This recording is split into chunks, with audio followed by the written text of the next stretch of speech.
Welcome to the talk show Promising Bangladesh, sponsored by Crown Cement. Today our points of discussions are Chief Election Commission Habibullah Awal's sayings about American ambassadors, and then the contemporary issues centering election to the 12th Parliament. And to suit the very purposes, we have got very special guests.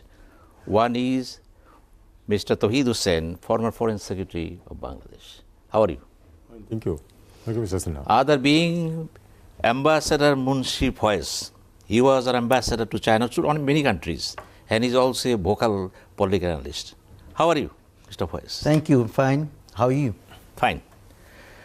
Well, Mr. Touhid Hossain, you know very well the American ambassador met with our Chief Election Commission Habibullah Awal a few days ago before his departure for Sri Lanka. And he had wide range of talks. We don't know what happened there. But suddenly, Chief Election Commissioner opened his mouth saying that America wants to command the Election Commission, Bangladesh.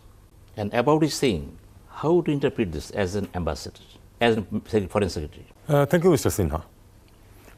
Sinha. Actually, the U.S. position has been very clear for quite some time. U.S. has consistently said that they want to see a free and fair election in Bangladesh, and participatory, the term was also used.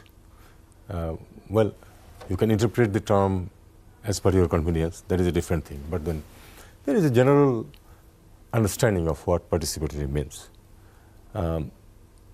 In my opinion, any election in Bangladesh, in the present political context, to be considered to be participatory, Awami League and BNP have to participate in it. Then you can say that it's a participatory election.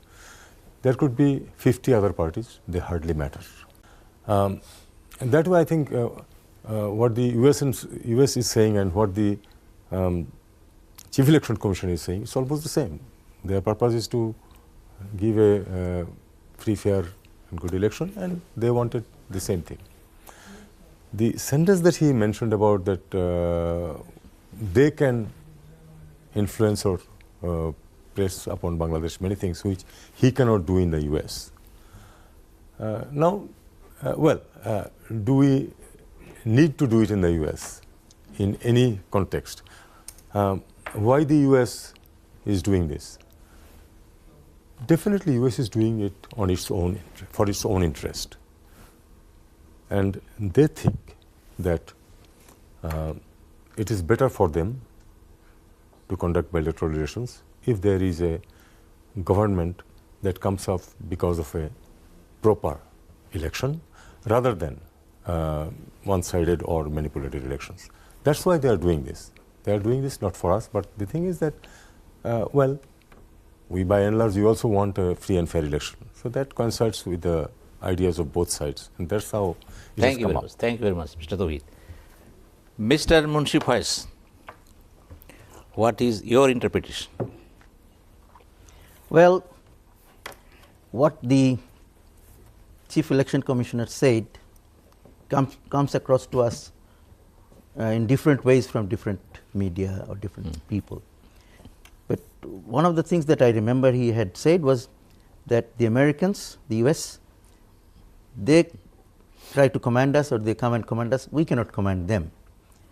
And then he said, he said this with a bit of an exasperation, that he wasn't very happy about it. But then, as Touhid just mentioned, that he, in the next breath, he said, what the Americans want and what we want are the same things. So that is very important to notice first. But then I see it this way, that why did the Chief Election Commissioner have to say this? When he was talking to these people, first he said this, I was told that he was talking to the people who were there for training for the elections. And there he was trying to portray the mood of the situation right now. And when the Americans talk to us or talk to other countries which they consider as less powerful, they often use a kind of tone which might sound commanding, trying to suggest to us or tell us what to do, kind of a dictating. But they may not always mean that, or they don't always get what they want. But still, that is their style. We are able to deliver on the promise that we have made, promise that the Chief Election Commissioner has made to be able to conduct a free, fair and peaceful election. Those are the three words that the Americans have used many times, that our government and our CEC has used many times. The term participatory has also come up from time to time. And here there is a lot of, as Touhid indicated, it can be interpreted in different ways. How I see it, participatory means that anybody who wants to participate is free to participate and is able to participate without any hindrance and stop anybody from participating. The government wants everybody to participate, the CEC wants everybody to participate. A particular party or a particular political group, they do not want to participate, right? At least right now, they are not willing to participate, as they say, and they are free to do so.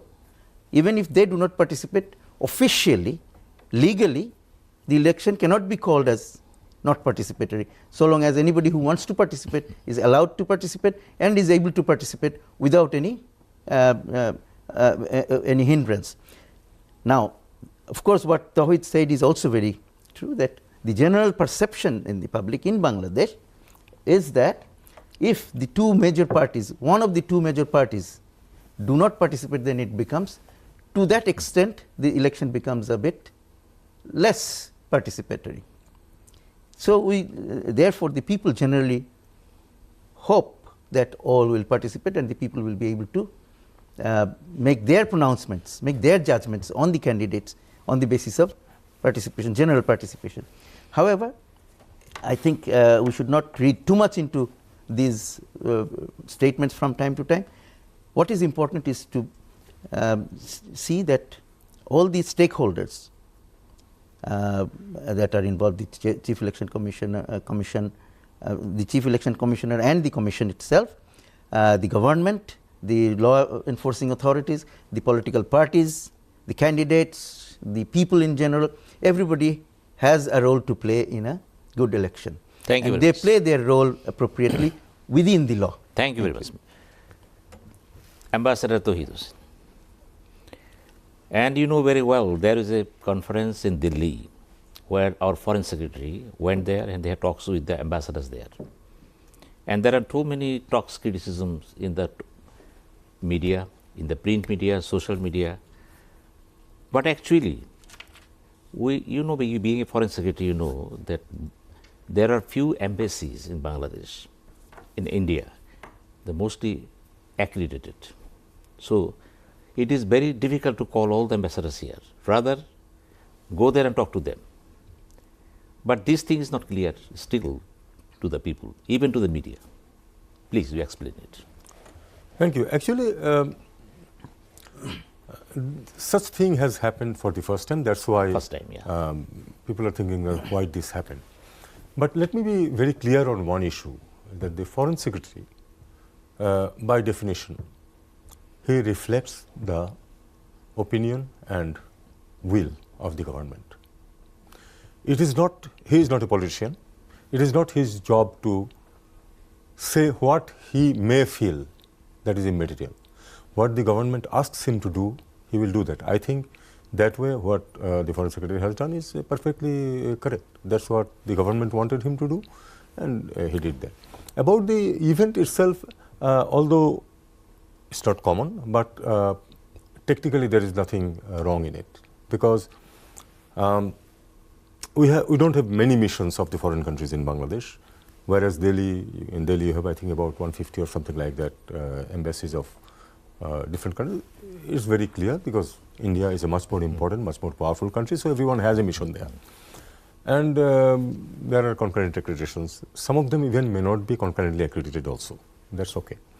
So what the Foreign Secretary has done is, he has conveyed the message of the government in person to that group of people. There is nothing wrong in that. What you can think of is that, what is the message he gave? What are the wordings he used? Or afterwards, when he spoke to the praise. What did he say? Again, I would say that he conveyed the wish of the government. The decision of the government was conveyed there. So he, in my opinion, cannot be held responsible for anything that he might have said. Thank you very much.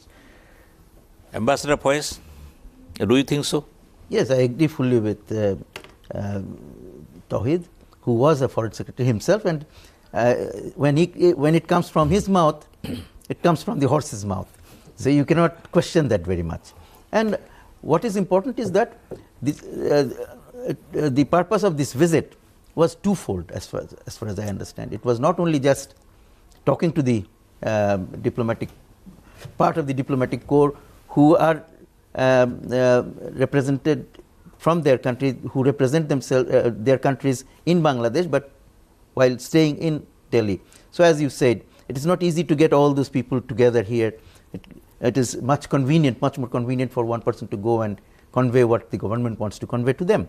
What is being conveyed to the diplomatic corps in Dhaka is being also conveyed there to the concurrently accredited members of the diplomatic corps.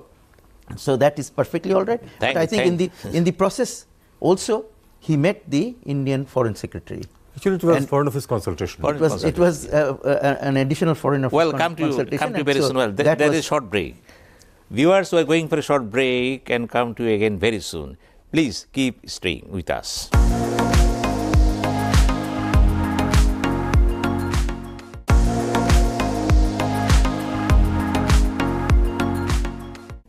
Viewers, we are back to the talk show Promise Bangladesh, sponsored by Crown Cement, and we were having talks with former Foreign Secretary Touhid Hossain and former Ambassador Munshi Faiz.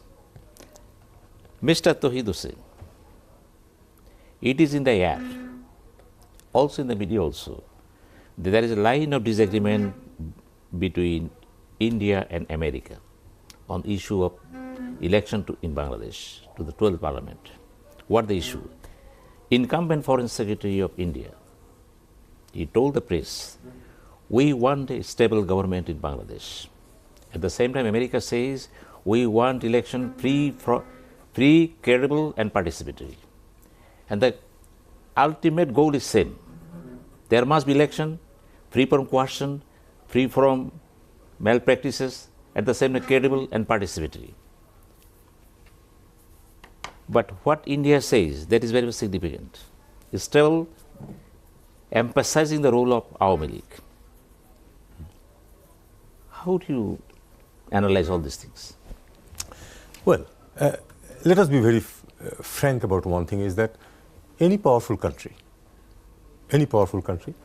tries to influence the countries around, particularly in its own region, and by extension could be even distant countries also, as the US is trying to influence our decisions.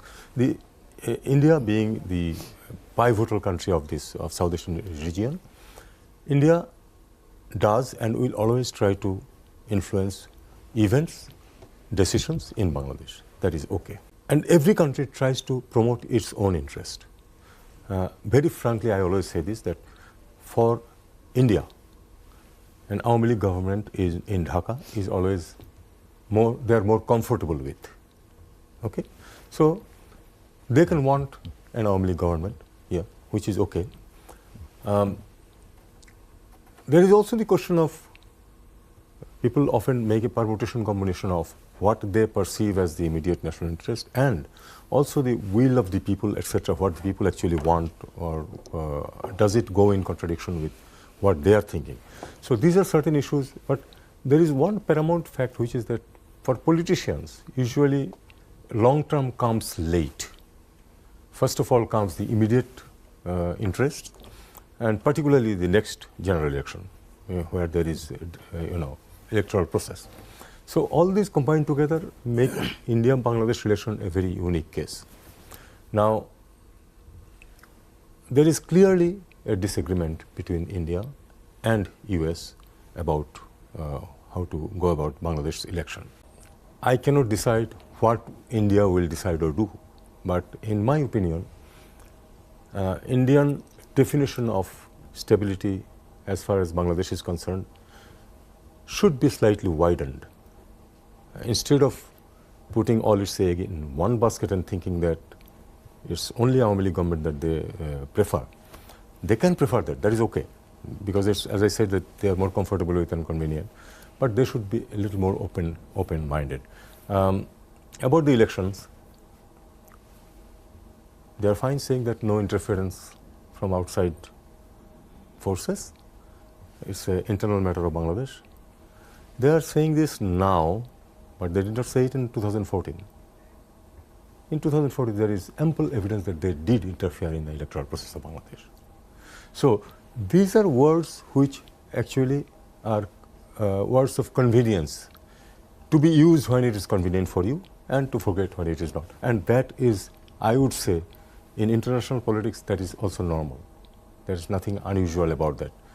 They will look after their interests. We are supposed to look after our interests. We should look forward to a stability from our point of view, not from India's point of view. Thank you very much. Ambassador Munshi Faiz, India and America, two giants, are playing to each other. And we are Bangladesh, like a sandwich. As an ambassador, you have been long time, you had been to China, and in different capacities, including your ambassador there.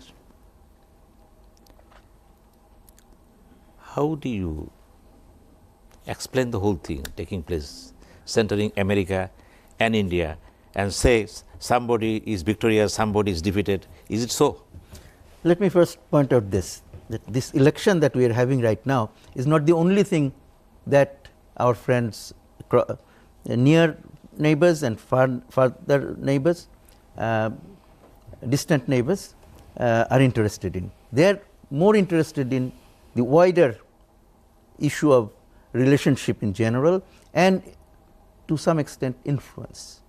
Everybody wants influence. When we talk about geopolitics, the word politics is about power, influence, control. And so that is always there. If there is any politics involved, then there will be power, influence and control involved. So everybody wants to have some influence with the others. We also want influence with others. That's what we do. And one cannot say that we are not successful in pursuing our own interests and inculcating influence over our friends and all that. So that is there. And it is not accurate to say that India and USA are kind of playing against each other and we are being sandwiched between them. I don't think that is the case, because there are issues on which they see eye to eye. When it comes to, say, generally this very largely talked about issue of Indo-Pacific strategy, they are on the same boat. They are trying to get us with them, both of them together. But then India has some more localized interests in the neighborhood. Their security, their threats from various kinds of terrorist organization or various kinds of insurgency issues in their country, which may find some kind of a protection in neighboring countries. So those are the issues. Those are some very important considerations of India. And so India wants to make sure that whoever is running the government in Bangladesh, right now it is Awami League, and Awami League has given them a lot of support in this on this issue, and that is why they feel comfortable with Bangladesh. But then there is another side to this thing.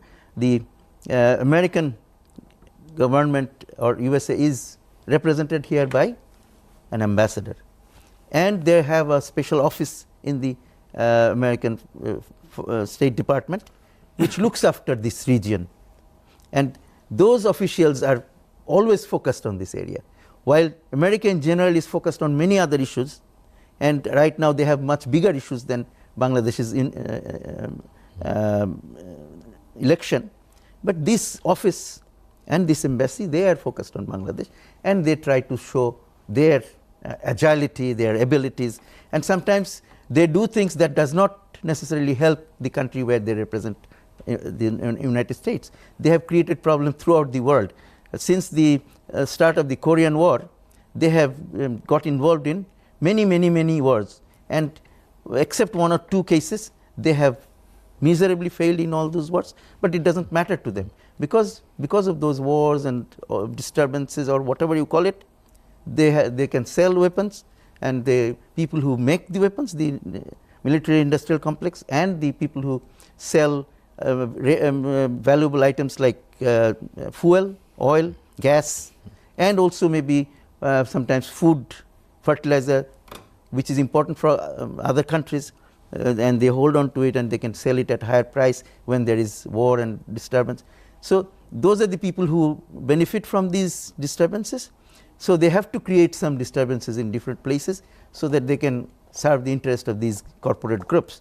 Otherwise, I think, like then we talk about democracy, or what do the Americans want to see here, but they don't see the world by the same measure, same standards everywhere. They think that in Bangladesh right now is in a kind of difficulty with this election and the question of democracy, etc. And so this is one area where we can pinch Bangladesh to get some benefit out of it. So that is what they are trying, perhaps. But in other countries, other countries which are allied to them, like Egypt or Saudi Arabia or many other countries throughout the world, they don't bother about democracy or human rights. And just one example which is very glaring right now, the Israeli war in Gaza. I mean, they have been supporting Israeli human rights violation throughout. It's not today. It's been a long time. Even agreements that they negotiated, they helped negotiate, that also they don't care if Israel doesn't carry that out. Then there are so many UN resolutions which everybody is party to, and those have not been carried out by Israel, and nobody holds Israel responsible for it, because Americans and America's allies, they are behind them and they are supporting everything that Israel does without any Thank you very much, failure. Ambassador Faiz. Thank you. Ambassador Touhid Hossain, what Ambassador Faiz says, he categorically mentioned the democracy of Bangladesh as the same standard of democracy to America. So if we feel that Bangladesh is the only country in the world that is crying for democracy and America is standing by it, it is not so. America has its own standards and values, and its approach to Bangladesh is something different from other countries. Do you think it is ethical from the standpoint of Bangladesh? Thank you. Let's start with the last word that you used. Ethical. In international politics, there is nothing called ethical or anything. I would agree to almost everything that Ambassador Munshi Faiz said, but then I would put in my different interpretation of it. You see, it's not about democracy. It's not about human rights. If you forget about those things, these concepts are always and by every powerful country used selectively. You have to accept it. You have to accept it. If you are strong enough not to accept it, you go ahead, that's fine. But when it's a country like the US and a country like Bangladesh, you simply have to accept what they are, whether they are pursuing it in other countries or not, that is absolutely immaterial. What they want is it okay for you or not? That is what it is. In my opinion, their approach here coincides largely with the general opinion of the public, that there should be an election in which all participate. Again, I'm not going, Munshi Faiz had given a very theoretical basis that someone who doesn't want to participate, it's okay. That doesn't mean that it's not participatory. The thing is that it is not that black and white. There is a lot of gray areas in it, and as I said, that why they are not participating, it's a whole complete big set of arguments and issues. It's not that they are just because they don't like, so they are not participating. Participation has to be meaningful, and by and large, the government or the CEC or the Election Commission as a whole has not been able to create an atmosphere in which every party, big ones particularly, will feel that their participation can be meaningful. So that is there. What we must understand is that geopolitics is a very important thing for all. So it's the question of certain issues in I will which... come to you, geopolitics, different chapter. Viewers, we're going for a short break. Please keep watching.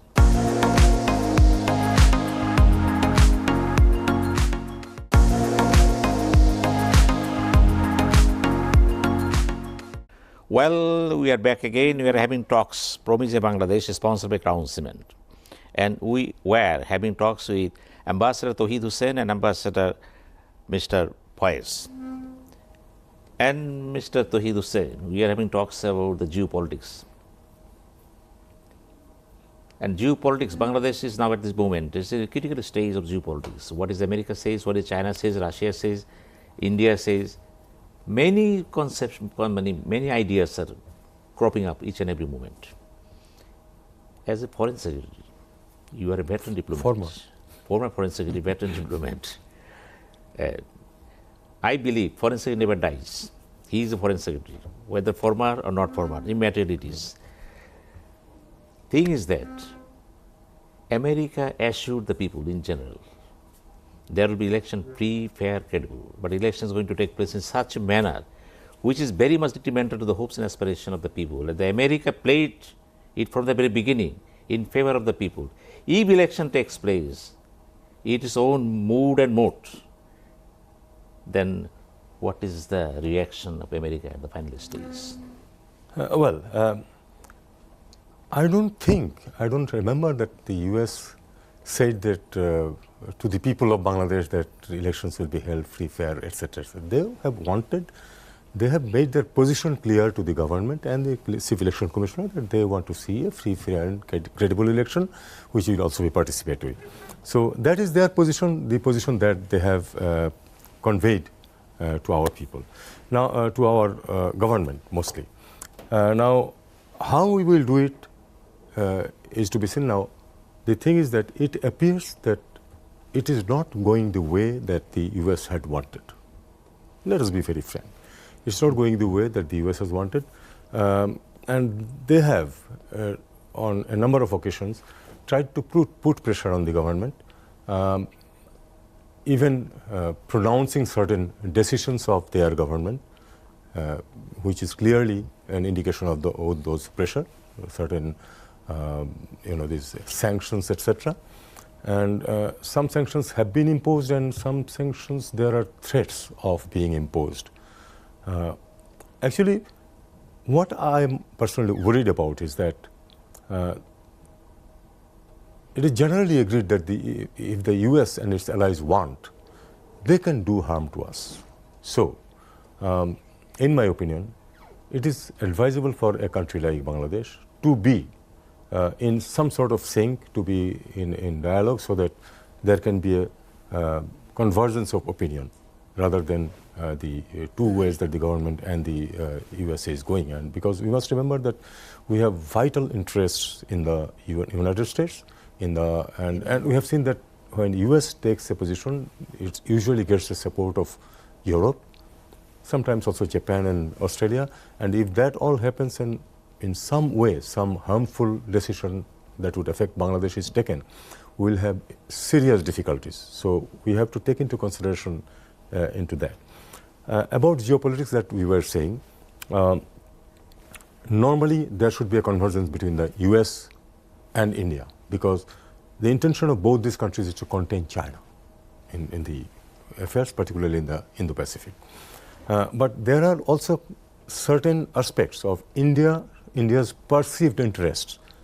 Of late, I would say that because Bangladesh has become more important and because the geopolitical game in the Indo-Pacific has become more pronounced, that's why it is now the decision of the US to deal in many ways directly with Bangladesh than going through India as it used to do before. And in that context, the US feels comfortable, it seems, with a government that has come up in a free, fair election, which generally it is believed that there was no such elections in 2014 and 18. So there should be an election which is not like those two. And not like those two means not only in the change in technique, but the change in real materials. So that's what it is wanting. And what is going to happen? Most probably this ball has been set rolling for the elections, and perhaps the government has certain techniques, new techniques I know. Perhaps the elections will be conducted by the government on the 7th of January.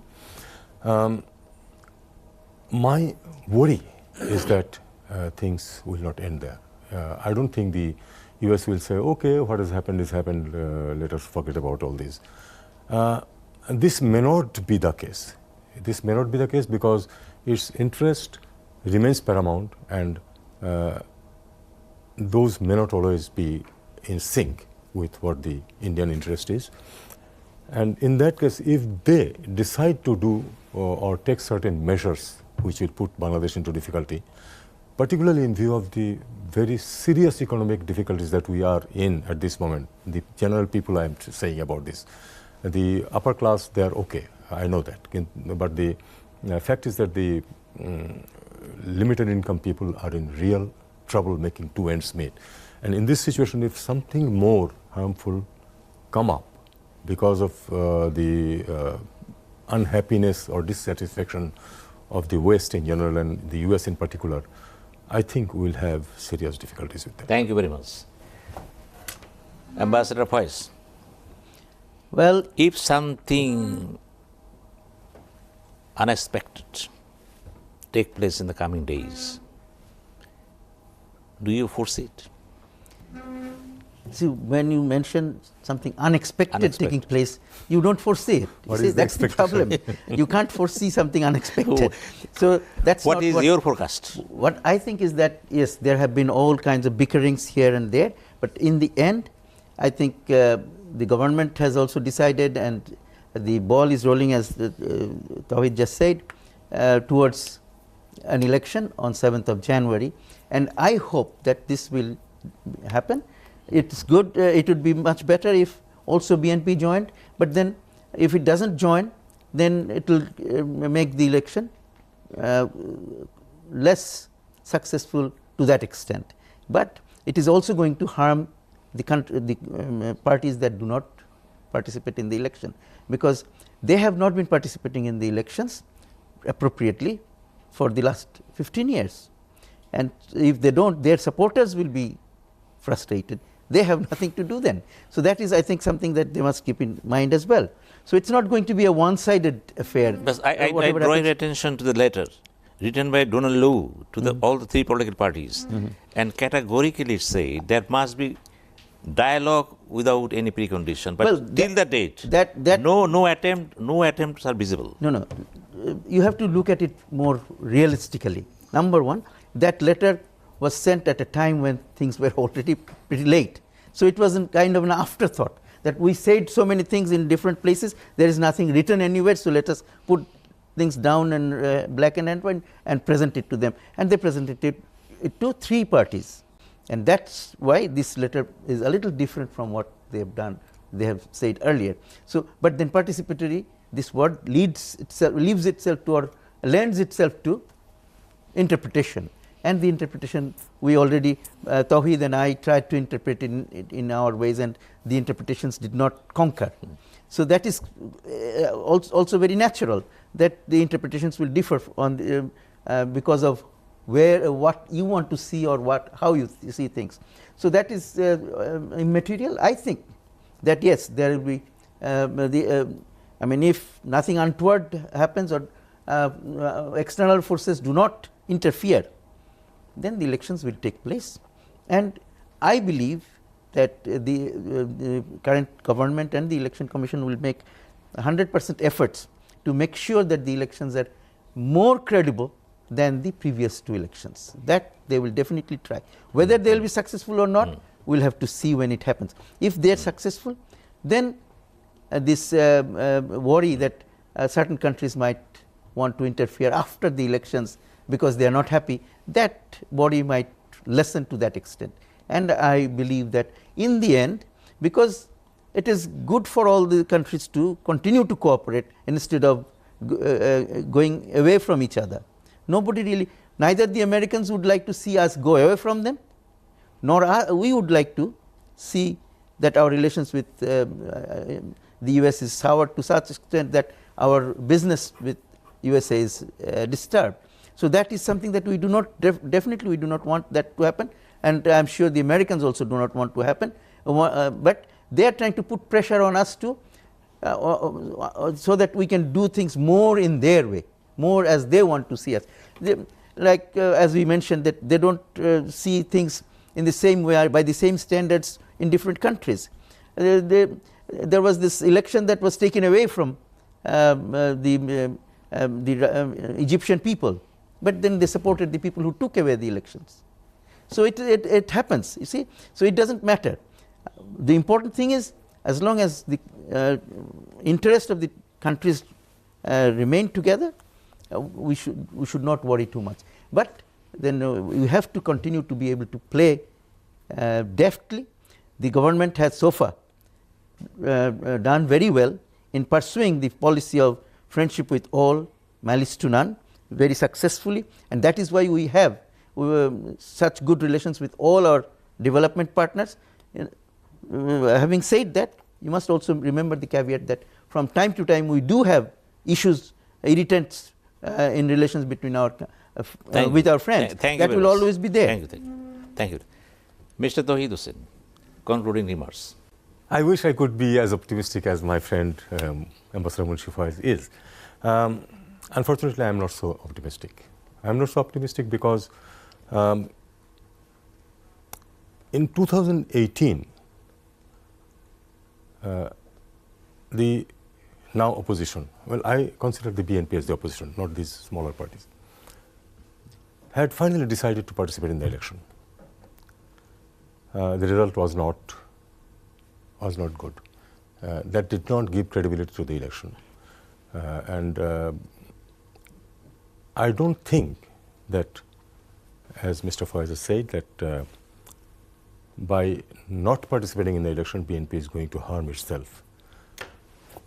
As I mentioned at the beginning, that there has to be a possibility of gain in any election, any participation, that whether I gain anything. In 2018, it was more or less proved that by participating in election, they gained nothing. 6 seats in the House of 300, and you know how the election was conducted. So I think the credibility was lost. Credibility of the election process was lost in 2018, and there has not been much improvement or much action taken which would bring credibility to this election on 7 January. It is clear that the BNP will not and cannot participate. The situation does not permit BNP to participate, harms or not, that is a secondary issue. And as I already mentioned, that I don't think that the days after the elections will be smooth for Bangladesh, and I really am very apprehensive about that. Thank you. Smooth? It will not be smooth. Thank you very much. Thank you very much, Ambassador Touhid Hossain and Ambassador Munshi Faiz. And both of you talk very well. And viewers, we are about to end this talk show. And before ending this talk show, I have to summarize what the guests by this explained about the recent situation, including America and India. Both of them are very much high about the politics of Bangladesh. In this sense, they believe in the politics of mutual understanding, politics of going together. But unfortunately, the political landscape in Bangladesh is not so. Even the America, when they sent a letter to the political parties, they sent only 3 political parties. And what they did at the fag end of the whole thing, had they did it before 6 months, 11 months, this letter could have different meaning. Now it is almost dead, and it has no effect at all on the opposition. And taking all this into account, Ambassador Touhid believes the coming days are not so smooth, because if there is no participatory election, which he explained Participatory means in Bangladesh context, party BNP Awami League joining election together. In Bangladesh context, and academically so many things you may talk. Reality is that this is Bangladesh. Here election to the 12th parliament means whether BNP Awami League are in the scene. If they are not in the scene, that election may not be the participatory in the true sense of reality.